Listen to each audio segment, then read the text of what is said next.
What if your life savings, every dollar you'd ever put away, couldn't buy you a single cup of coffee? What if you were paid twice a day and you had to run to the store on your lunch break because by dinner, your morning's wages would be worthless? And what if you had to take a literal wheelbarrow piled high with cash just to buy one loaf of bread?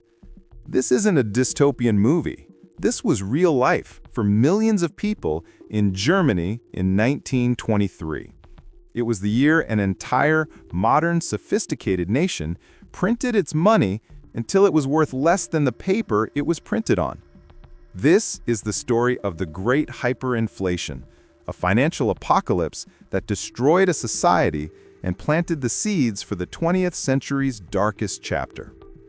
To understand how a nightmare like this happens, you have to go back. Before the chaos, Germany was a world power. Its currency, the Papier mark, was stable, rock solid. In 1914, before World War I, one US dollar was worth about 4.2 German marks. Then the war came. Wars are unimaginably expensive, and governments have two ways to pay for them. They can either tax their citizens, which is deeply unpopular, or they can borrow and print the money. Germany chose to print. They financed their entire war effort on debt, believing they would win, and then forced the defeated allies to pay them back. But Germany lost. And in 1919, at the Treaty of Versailles, the tables were turned. Not only was Germany broken and defeated, but the Allies, led by France and Britain, hit them with a bill so enormous it was staggering: reparations. Germany was ordered to pay for the entire cost of the war, billions upon billions of dollars. The German government, now known as the Weimar Republic, looked at this impossible bill, looked at their shattered economy, and made a fateful decision. The same decision. They started the printing presses. At first, it was a slow burn. From 1919 to 1922, prices crept up. Inflation was bad, but it wasn't hyperinflation. The mark fell from 8 to the dollar to 30 to 300. People grumbled, but life went on. Then came January 1923. Germany, crippled by the payments, defaulted. They missed a reparation payment. France, furious and needing the money to rebuild its own country, took matters into its own hands. French and Belgian troops invaded Germany's industrial heartland, the Ruhr Valley. They seized the coal mines and factories to take their payment in goods, not in worthless cash. The German government was powerless to stop them militarily, so they called for passive resistance. They ordered every German worker in the Ruhr to go on strike, to stop digging coal, to stop forging steel. But a striking worker needs to feed his family. So the government promised to pay their salaries while they were on strike. And how did they pay them? They turned the printing presses from high to maximum. This was the moment the dam broke. The government was printing money to pay millions of workers not to produce anything. They were flooding the country with cash, while the country's main engine of economic value, the Ruhr, was silent. The catastrophe had begun. The numbers are difficult for the human mind to comprehend, so let's forget the numbers and talk about life. In January 1923, one US dollar was worth 17,000 marks. By July, it was 350,000. By August, 4.6 million. By October, 25 billion. What did this mean? It meant the total collapse of time. A worker would be paid in the morning with, say, 3 million marks. He would be given a 30-minute break to run to the store, his wife would meet him there, and they would immediately buy whatever they could: potatoes, bread, coal. Because they knew that by the 5 p.m. closing bell, the 3 million marks they were paid in the morning would be worthless. Prices changed by the hour. A restaurant menu was useless. The price of a cup of coffee could double in the time it took you to drink it. It meant the total collapse of value. People stopped using money. Society reverted to barter, a pair of shoes for a bag of potatoes, a dental surgery for a side of bacon, a ticket to the theater for a lump of coal. The paper mark was so worthless that it was treated as trash. There are famous pictures of children playing with stacks of banknotes like they were wooden blocks. Why? Because the blocks would have cost billions more to buy. People wallpapered their homes with money. It was cheaper than actual wallpaper. People burned money.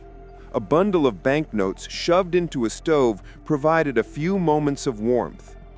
Buying a single log of firewood would have cost a wheelbarrow full of that same money. Your life savings? Gone. Wiped out in a week. Your pension? Gone. Your government bond? A worthless piece of paper. Everything you and your parents and your grandparents had worked for evaporated. By November 1923, the system had completely broken down. The government was printing notes with values of 50 trillion and 100 trillion marks. On November 15, 1923, the exchange rate reached its final absurd peak. $1 was worth 4.2 trillion German marks. Think about that, 4.2, the exact same number as 1914, but with 12 more zeros added on. The papier mark was dead. The country was in chaos. Shops were being looted. The economy had seized. Germany was just gone. Then the government did the only thing it could. It stopped. A new leader, Gustav Stresemann, took charge. He announced a new currency, the Rentenmark. He made an announcement. One new Rentenmark was worth 1 trillion of the old, worthless papier marks. He simply deleted the 12 zeros. Now, a currency needs backing. The dollar was backed by gold. What was the Rentenmark backed by? Germany had no gold. Stresemann announced it was backed by all the land and industrial goods in Germany. This was essentially a fantasy, a psychological trick. But it was a trick everyone desperately wanted to believe. And because they believed, it worked. The hyperinflation stopped, almost overnight. The miracle of the Rentenmark had, against all odds, stabilized the nation. The nightmare, it seemed, was over. The economy was stable, but society was shattered. Think about who won and who lost. The losers were the responsible ones, the savers, the middle class, the elderly living on pensions, anyone who had played by the rules and trusted the system. They were wiped out, left with nothing. The winners?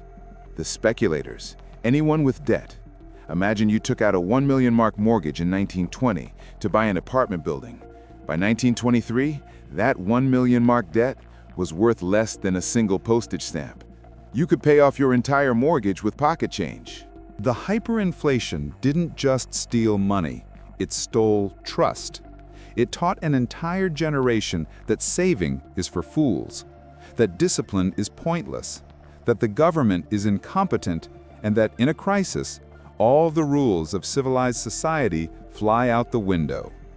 This is the scar, and this is where the next dark chapter begins.